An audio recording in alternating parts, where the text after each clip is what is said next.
असं जर कॅल्क्युलेशन काढलं एका शिक्षकामागे 12 ते 15 लोकांची ताकद आहे एका शिक्षकामागे. आम्हाला फक्त 65,000 समजू नका, आम्ही फक्त 65,000 नाही 65,000 गुन्हेला 15 करायचं आणि मग आमची संख्या बघायची. या महाराष्ट्राचा तख्त बदलण्याची ताकद या शिक्षकामध्ये आहे. परंतु हा शिक्षक आज झोपला आहे, जे झोपेचं सोन घेतोय. मी शासनापेक्षा माझा नेहमी रोष असतो आपल्या शिक्षकांवर, कारण अन्याय करणाऱ्यापेक्षा दोषी कोण आहे? तुम्ही शिकवता ते दररोज वर्गात तुम्ही शिकवता की अन्याय करणाऱ्यापेक्षा अन्याय सहन करणारा हा कोण आहे? सर्वात मोठा गुन्हेगार आहे. परंतु आपण वारंवार तो गुन्हा करतोय. कारण तुम्ही ते गोष्ट ऐकली असेल, एका गावात एक संकल्प ठरला की आपण दुधानं हौद भरायचा आहे. काय करायचं आहे? दुधानं आपल्याला हौद भरायचा आहे आणि त्याचा अभिषेक करायचा देवाला. सर्व लोकांनी विचार केला, जर मी एक बाटली नाही टाकली दुधाची तर काय बिघडणार आहे? कुटुंब कोणणार आहे? सकाळी बघितलं तर काय झालं सकाळी? हौद कशाला भरला होता? मित्रांनो, तीच गत आपली आहे. आपण जिल्ह्यावर तालुक्यावर मोठ्या संख्येने आंदोलन करतो, परंतु आपली ताकद आपल्याला आझाद मैदानात दाखवायची आहे. कुठे दाखवायचे? आझाद मैदानात. मला प्राध्यापक किरण सोटंके सरांचा फोन आला परवाला, सर आपल्याला होळी कुठं साजरी करायची आहे? तर मुंबईला आझाद मैदान किंवा मंत्रालयासमोर आपल्याला होळी करायची आहे. कशाची करायची आहे? कशाची होळी? GR ची नाही, अर्थसंकल्प आणि आपल्याला दिलेली अप्रुव्हल, वैयक्तिक मान्यता. वैयक्तिक मान्यता म्हणजे काय असतं? वैयक्तिक मान्यता म्हणजे काय? तुमच्या पगाराची जबाबदारी शासनाने घेतली. काय? तुमच्या पगाराची जबाबदारी कोण घेतली? शासनाने घेतली. तर त्या अप्रुव्हलची आणि झालेल्या अर्थसंकल्पाची म्हणजेच पुरवण्या मागण्याची, ज्या आणखी सादर झाल्या नाही त्यांची नाही, ज्या झाल्या त्यांची, यांची आपल्याला होळी करायची आहे. म्हटलं सर माझी एक विनंती आहे. सरांना मी एक विनंती केली, म्हटलं सर आपण करू, कारण की कोणाचा जर विचार मांडला तर त्याला डायरेक्ट निग्लेक्ट करायचं नसते. आपण करू, पण म्हणलं साहेब माझी एक विनंती आहे, फर्स्ट प्रिफरन्स आपण मोठ्या साहेबांना द्या, माननीय आदरणीय शरदजी पवार साहेब. दुसरा प्रिफरन्स हा ताईंना द्या. तिसरा प्रिफरन्स हा रोहित पवारांना द्या. एक 5 मिनिटाची फक्त पत्रकार परिषद घ्या, 5 मिनिटाची, की 14 ऑक्टोबर 2024 रोजी जो शासन निर्णय झाला, शासन निर्णय हा कोण घेतोय? तुम्ही घेतात? तुम्ही घेतात का? तुमचा अधिकार आहे तो. शासनाने घेतलाय, अंमलबजावणी कोण करायला पाहिजे? मग शासन जर त्याची अंमलबजावणी करत नसेल तर विरोधी पक्षानं याच्या विरुद्ध आवाज उठवण्याची मोठी गरज आहे. कारण आमच्याकडे शासन निर्णय आहे, शासन निर्णयाच्या आम्ही अवरी करणार नाहीत. आम्ही संविधानाच्या पायीक आहेत, संविधानाचं आम्ही पालन करतो. परंतु या शासन व्यवस्थेला एक इशारा देऊ इच्छितो.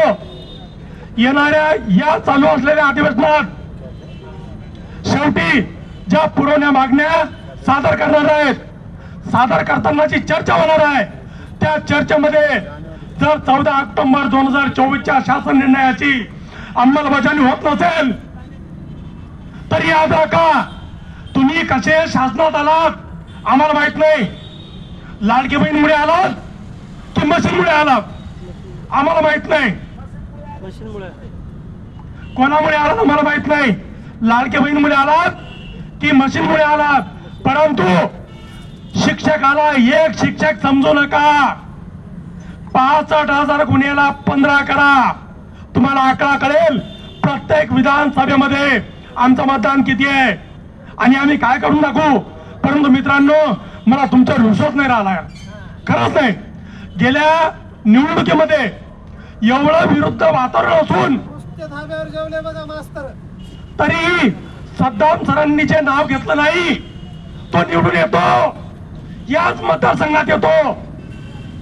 आणि तुमच्या नाही इतर प्रश्नावर तो भाष्य करतो, परंतु तुमच्या पगारावर अनुदान बोलत नाही. अनुदान म्हणू नका, अनुदान म्हणू नका. आपण अनुदान मागत नाही. अनुदान म्हणजे फुकट लाटणे. काय अनुदान म्हणजे? फुकट लाटणे. आम्ही मेहनत करतोय, लेकरांना ज्ञान देण्याचं पवित्र काम करतोय, त्याचा मोबदला मागतोय. अनुदान मागत नाही. आम्हाला अनुदान नकोय. आम्ही केलेल्या कामाचा आम्हाला मोबदला पाहिजे. तो म्हणजे आमचा पगार. आमचा पगार हक्काचा आहे. एकदा जोरदार घोषणा द्या. पगार आमच्या हक्काचा नाही कुणाच्या बापाचा. करा सर, आपापल्या माहिती इमानदारीने करा. पगार आमच्या हक्काचा नाही कुणाच्या बापाचा. पगार आमच्या हक्काचा नाही कुणाच्या बापाचा. कोण म्हणतो देत नाही? घेतल्याशिवाय राहत नाही. कोण म्हणतो देत नाही? घेतल्याशिवाय राहत नाही. शिक्षक एकजुटीचा, शिक्षक एकजुटीचा. राज्य सरकारला निषेध करा.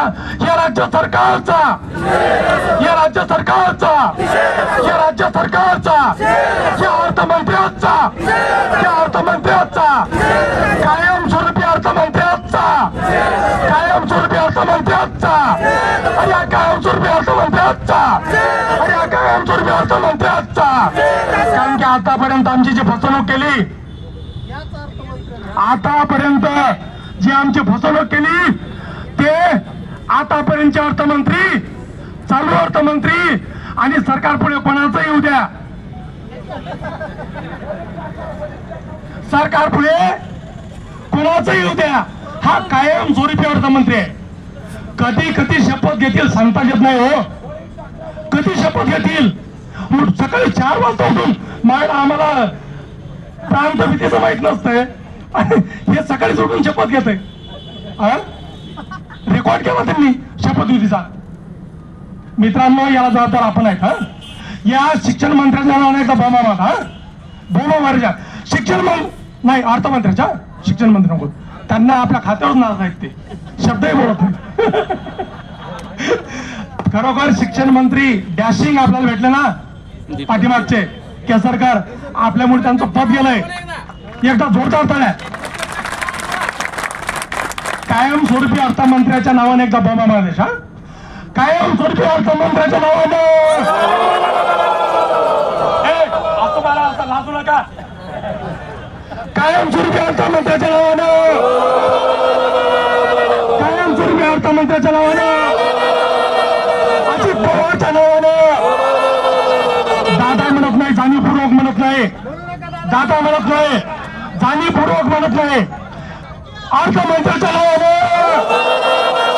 अर्थमंत्र्याच्या नावाने, अजित पवारच्या नावाने, अजित पवारच्या नावाने, अजित पवारच्या नावाने, अर्थमंत्र्याच्या नावाने, कायमस्वरूपी अर्थमंत्र्याच्या नावाने.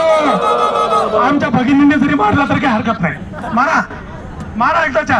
अहो, आम्ही आझाद मैदानातून आणि नागपूरच्या मैदानातून कित्येक वेळा आमच्या भगिनीच्या मार्फत घरच्या लोकांना बांगड्या पाठवल्यात. बांगड्या, जर तुम्हाला आंदोलनात येत नसेल, घरात बांगड्या घाला. जर तुम्हाला आंदोलनात येण्याचं मत नसेल, बांगड्या घाला, बायकोच्या पत्राखाली झोपा.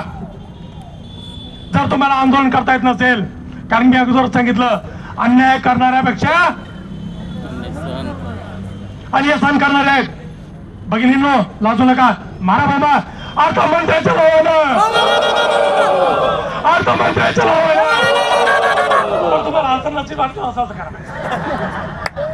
अर्थमंत्र्याच्या नावानं, राज्यशासनाच्या नावानं, राज्यशासनाच्या नावानं, मुख्यमंत्र्याच्या नावानं, अर्थमंत्र्याच्या नावानं, दोन्ही उपमुख्यमंत्र्याच्या नावानं,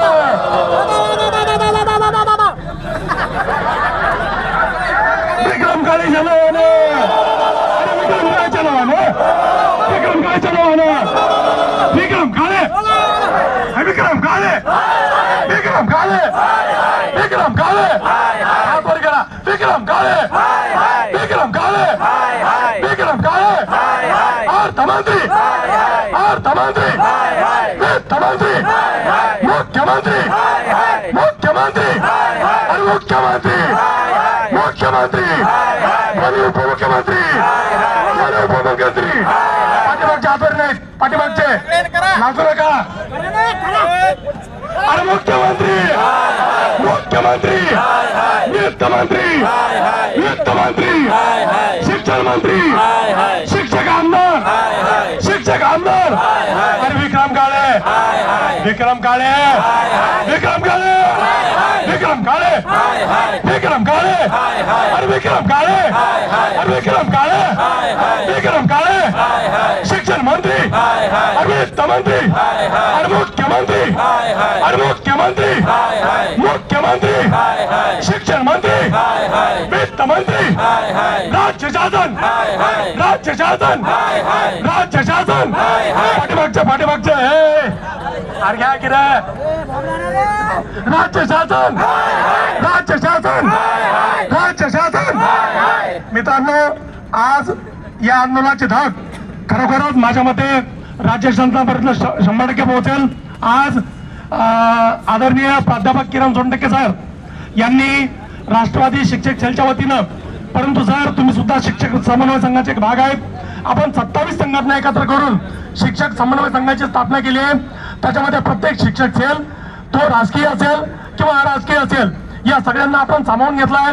आमच्या संस्थेचे आदरणीय अध्यक्ष तुषारभाई गुळेगावकर, जे आम्हाला नेहमी मार्गदर्शन करतात आणि आम्हाला आंदोलनामध्ये सहभागी होण्यासाठी प्रोत्साहित करतात, या सगळ्यांचे मी आभार मानतो. धन्यवाद.